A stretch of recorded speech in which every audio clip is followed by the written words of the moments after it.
Good, thank you. Okay, so this section, we're gonna start it from the lecture 4. We will start another chapter, which is chapter 2 from our textbook, which is lipids. So basically, I follow it, and you can read. They do have some mistakes there. We will correct it. And by the end of this lecture, we will go to the lab. I also gonna do a video. We will talk about the moisture measurement. But basically, we will measure water activity of juice, distilled water, and also the hot dog. Then the pH meter, we want to talk about a little bit. Okay? So that's what we do. We will finish this in 45 minutes, then we went there. So this is, we already talked about it, but I just want to go over it again. So what is lipids? Now, lipids is a non-polar hydrophilic molecule. And there is no very best definition for that. Some people say the lipids, if any chemicals can be dissolved in organic solutions, but are unavailable to dissolve in the water, that account for lipids. But they do have some exception. For example, like acidic gases can be dissolved in the water, but they still categorize that into lipids. So just let you know, there's no best definition for that. So what we see here is a highly soluble in organic solvents. And we have a simple lipids contain carbon, hydrogen, and oxygen. And we mentioned glycerol with 3 fatty acids going through dehydrogen process will become triglycerides, that is fatty acids. And we already draw this on the blackboard in the lecture 1. Then we can have a different groups. Just want to remind you again, like saturated fatty acids and unsaturated fatty acids. So basically, saturated fatty acids is fats, and unsaturated fatty acids is oil. Now, what's the difference? One has double bonds, another one do not have a double bonds. Saturated fatty acids, no double bonds. Unsaturated fatty acids has double bonds. And the unsaturated fatty acids, we can also differentiate them between monounsaturated, which is only one double bonds, and the polyunsaturated fatty acids, which is more than one. And look at this curve there. We call it kink, K-I-N-K. Then we will talk a little bit about that regarding melting points. Now I want to mention this. The ratio of the unsaturated and the saturated fatty acids in the food products is very important because it's related to the melting point of the fatty acids, and that is directly related to the characteristics of our products. Last, we know cis and trans. It depends on the position of the hydrogen. If they attach to the same side, it's a double bond. To the double bond, it's cis. But if it's attached on the opposite direction, that is trans. Okay, so that's lipids. We go over what we already talked. So this is something new. This table, which tells you the components of lipids in various food products. So triglycerides is actually a major component in meat, soybean, what else? And milk. That is a major component. And how about in apples, like vegetables, fruits? We say veggie and fruits and produce. Fruits. This is very few. How many? 5% around. But in the opposites, phospholipids, and you will see it's very few in meat, soybean, milk, wheat, and other products. Wheat, soybean milk, and other products. Apple, produce, vegetables, it's high. Also high to major components. So there's a little bit of difference you need to know. And for the others, basically they are trace amount. Okay, so that's a table 1 tells you about that. Okay, now how to categorize lipids? There are lots of the definition, lots of the categories. So the first one here, which is we can talk about visible and invisible. So fats, the first categorize is visible and invisible. And you can guess, actually, the invisible fat as fat, the lipids, in the food products is more than the visible. It is about 60% is invisible, and there is only 40% which is visible, which means you can see. Now, what are the good examples of the visible? Do you know lard and taro? Lard usually coming from pig. Taro is coming from beef.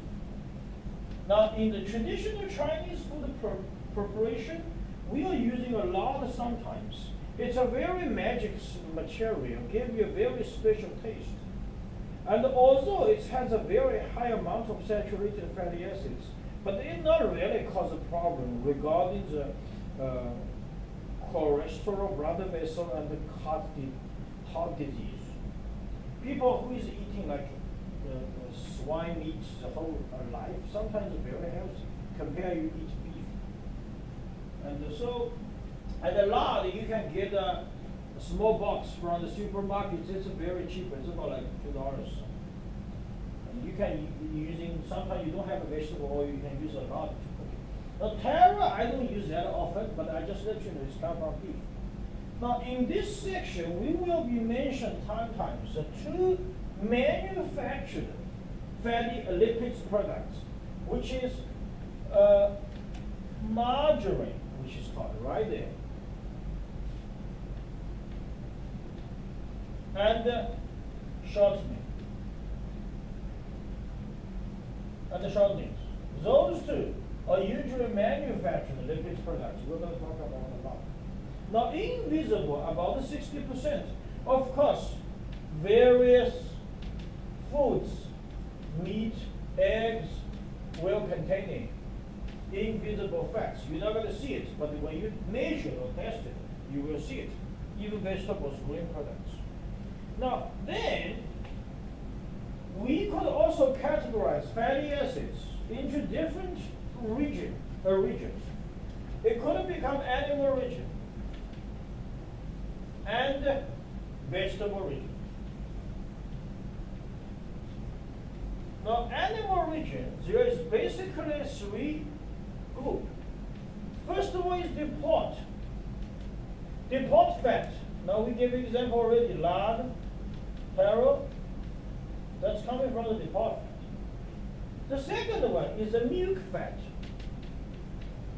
Milk fat usually coming from the microorganism interacted in the ruminants. In the ruminant of cattle, of cow, actually. So the milk fat is it's a big topic we can study. Lots of research about these components. We'll talk briefly here later on. Because that's the interaction between microorganism in the ruminant, in the cow. The last one, which is actually marine oil. Okay, right there. Now you know that fish oil.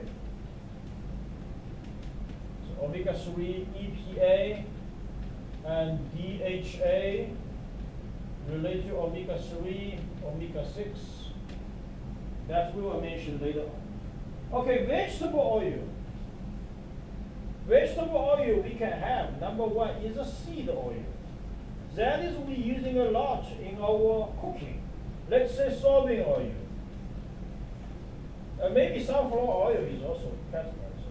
And coat oil. Olive oil. Now you know the difference between olive oil and the soybean oil. You use soybean oil, you can cook. It's very yellow. When you use olive oil, it looks like a light green. Usually the olive oil is only for dipping, not really for cooking. You're not going to get the same results when you do the cooking because its resources is different. Last one is canola oil that is coming from coconut. So that's another category. Then we want to be mentioned very briefly right here is the glycerol structure. Now the structure, we already talked about that.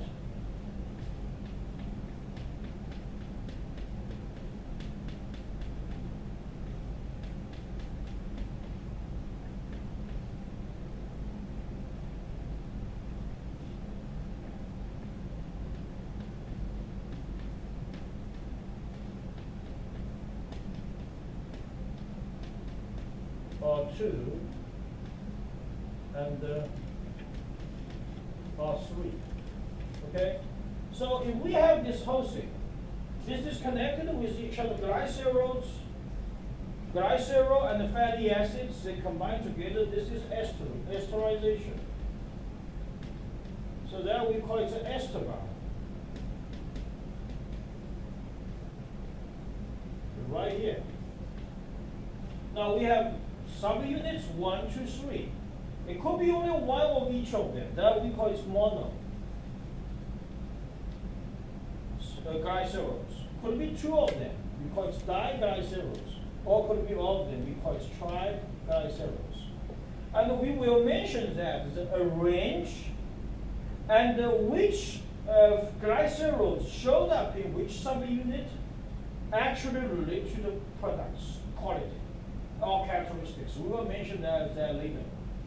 Now, if you want to really say it's a detailed terminology, which is, we say briefly, monoglycerol, triglycerol, which if you want to say it's very scientifically, there is a acyl. Usually we add an acid, ACYL. So we say monoalkyl glycerol, trialkyl glycerol, dialkyl glycerol. Okay, so just let you know about that. Okay, this is something important. When we describe a fatty acids, we were using a number and the column, and then is another number. Sometimes we have a letter. So this is, we're going to talk about that. This is called a shorthand description.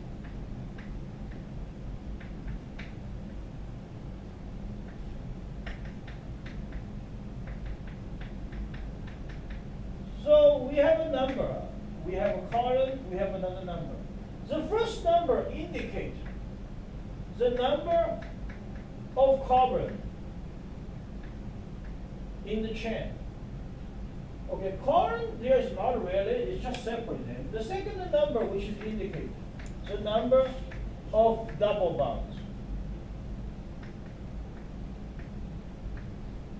So here you see, if you have 8, column 0, this is steric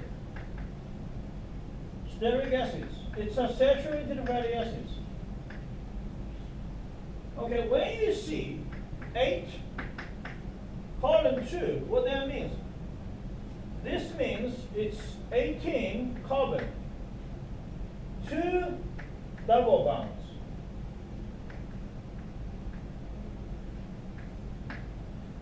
But we don't know it's cis or trans. Okay, so what's the example for this?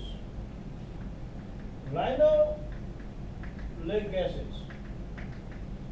We know it's an unsaturated fatty acid. This is a saturated. And this is unsaturated.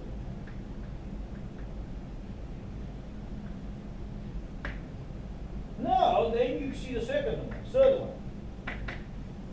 1C9. What this means? 18 carbon, 1 double bonds. What's the configuration? It's cis, which means the double bond is on the same side.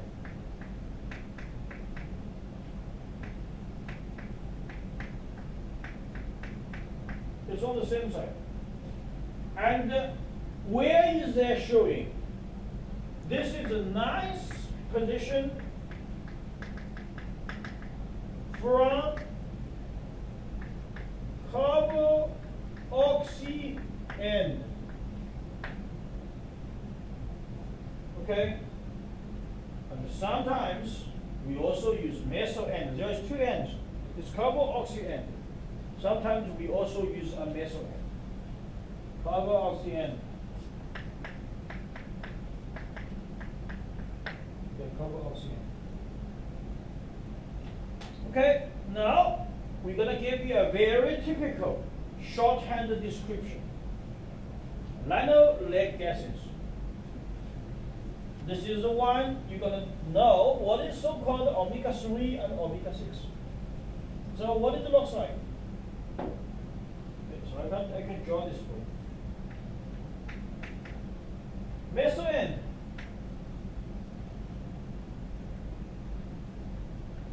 We'll go there. Goes here. 1, 2, 3.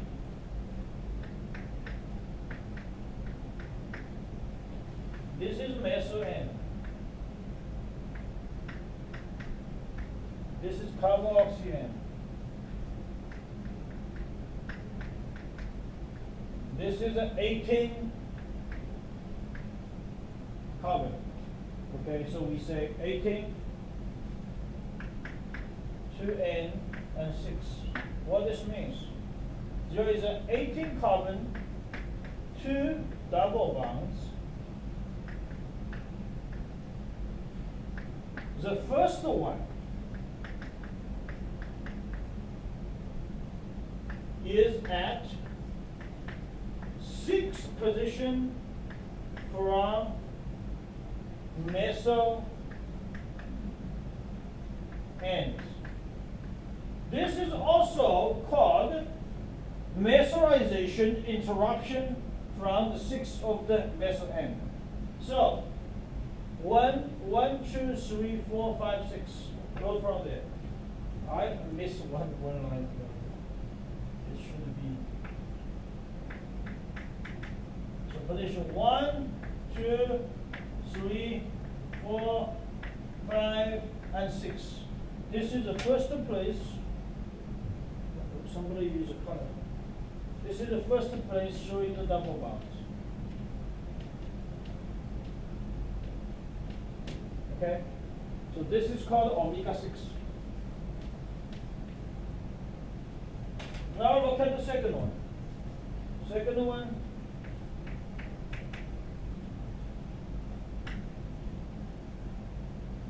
Then 1, 2.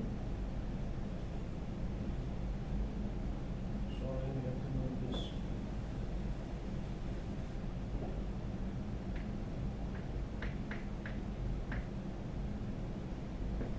Yes.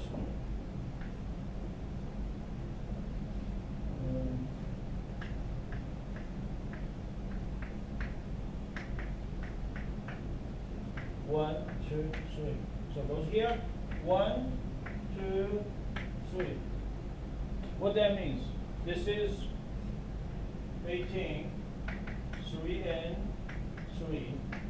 18 carbon, 3 double bonds, and the first place at 3, third position from meso end. Yes, from there. This is called omega-3. Now, why these positions are important, are so important? Because it's related to the 3 biological reaction, biochemistry reaction of the lipids. And you can understand those positions are very easily to be reacted or involved in the biochemistry reaction. Basically, it's hydrogenation, which means you're going to add the hydrogen atoms in. So they relate to number 1 is denaturing Number 2 is elongation. Number 3 is shortening.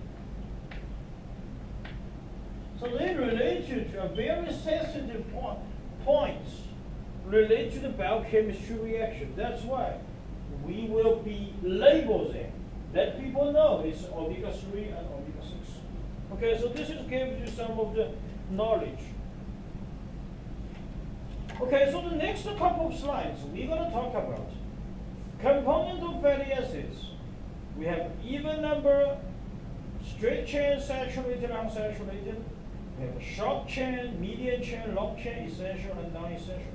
Now, essential fatty acids, which means we need from the lifetime for the animals, human being, or bacteria. Usually, you cannot buy things by yourself. You have to get it from the outside. Non-essential is just a common one. So we're not going to mention detail right here, but we want to mention something.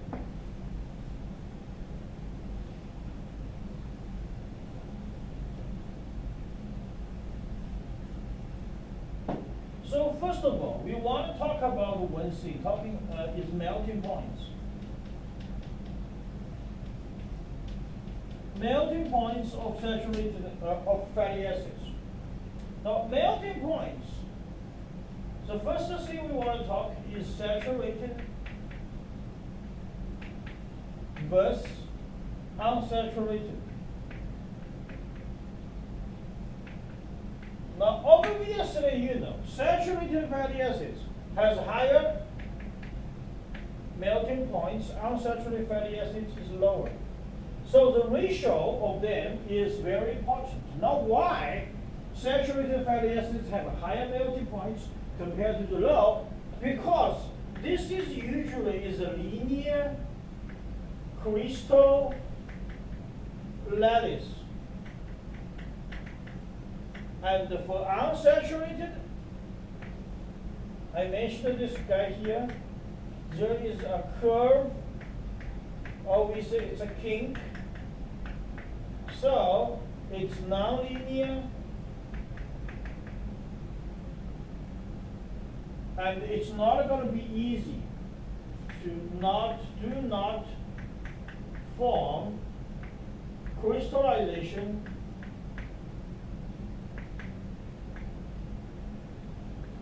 during the melting.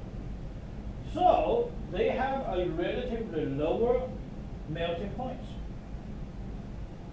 Oh no, regarding melting point, the second one is the long chain versus short chain. Now, of course, you know, long chain is higher, short chain is lower. Okay, now how to define the size of a fatty acids, which is, we do not have a definite answer for that, but we usually categorize a little bit. So short chain, we usually think about it's around 4 to 10 carbon size. Medium chain, it is usually 12 to 16. And the long chain, somewhere more than 16 to 18.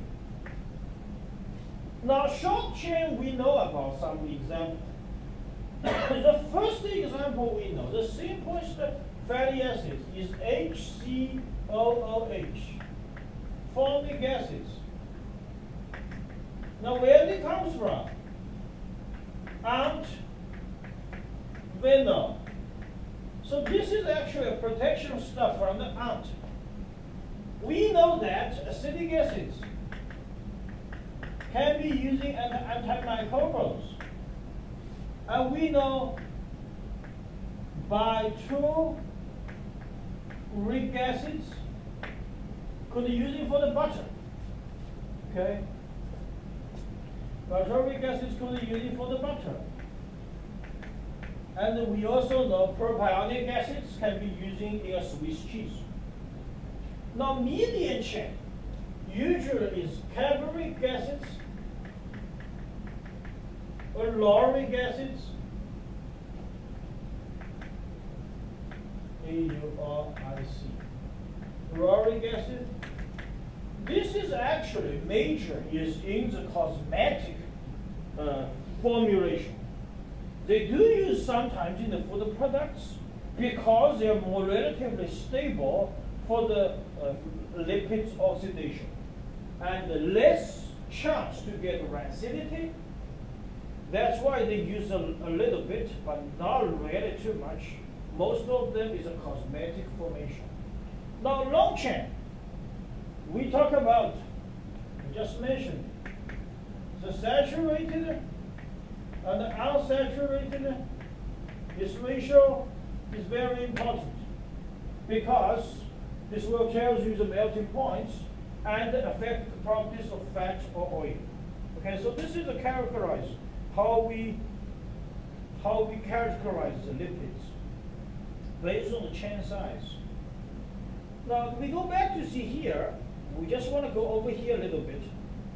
So fatty acids, all of them are composed by a hydrocarbon chain with carbon oxide acid on the end. It's estery of alcohol, so it's an ester bonds. Now typically, I will say 14 to 24 is the most. Now, most of the unnatural unsaturated fatty acids, the double bonds is in the cis form. And double bonds separated by at least one methylene group in polyunsaturated fatty acids. And I just explained unsaturated short chain fatty acids have lower melting points. Okay, so this is just give you some of the conclusion from our textbook. Now we want to talk about the cis and the trans. Okay, this is something we can talk a little bit more, but relatively briefly. Now I want to go too complicated.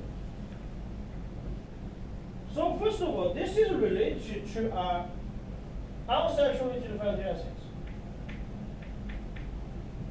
Saturated fatty acids know this problem. Okay, so there is a cis configuration, cis isomer. So let's say this is cis, like that. Okay. Now, what really happens? Usually in the real lifetime, we will add this guy there. Then becomes